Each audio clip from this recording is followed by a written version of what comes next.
Okay, so at this point, you should be comfortable with these chord changes, or at least you should be comfortable constantly strumming through these chord changes. So if this left hand doesn't quite catch up with the chords that you're playing, that's okay, as long as this right hand, or your strumming hand, keeps moving. If you've got that down, then we're going to kind of talk about the next piece of it, which is stop looking at your left hand. Stop looking at both hands if you can.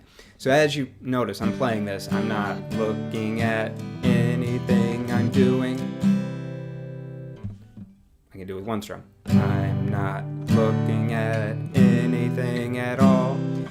So the idea is mainly to help this left hand. So by not looking at it, you're not using sort of like the visual learning mechanisms to get these chords down. Instead, what you're doing is you're going for more of like the neural pathways and the muscle memory in your fingers to get where you need to go. And chances are, as you're playing in the middle of a song, you're not going to constantly be able to look at your hand, especially as you're first learning a song. You may have to, even though you should be comfortable with the lyrics, maybe you have to look back at your chord sheet with your lyrics and actually double check you're playing the right lyrics. And you don't want to have to be looking back and forth at everything, looking down at your strumming hand, looking at your left hand. You want to be somewhat comfortable not looking at this hand. Not looking at this hand as I'm strumming.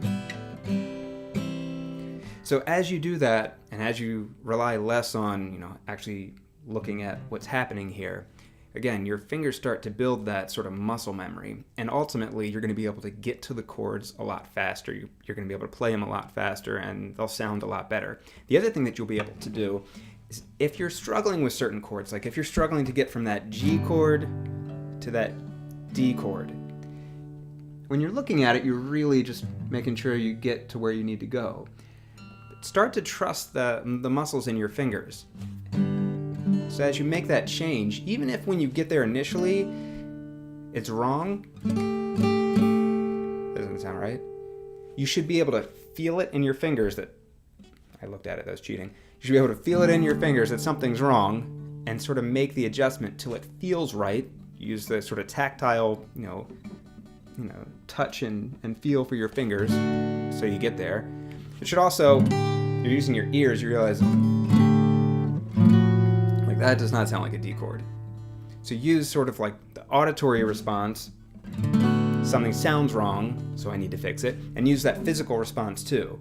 Rely less on sort of looking at what's going on so you can focus on other things. So stop looking at your left hand. And if you can do it without looking at your right hand as well, because really all that's doing is just moving to the beat, then you'll be in good shape and you'll start to feel a lot more comfortable. If you have to peak every so often, that's okay, I get that.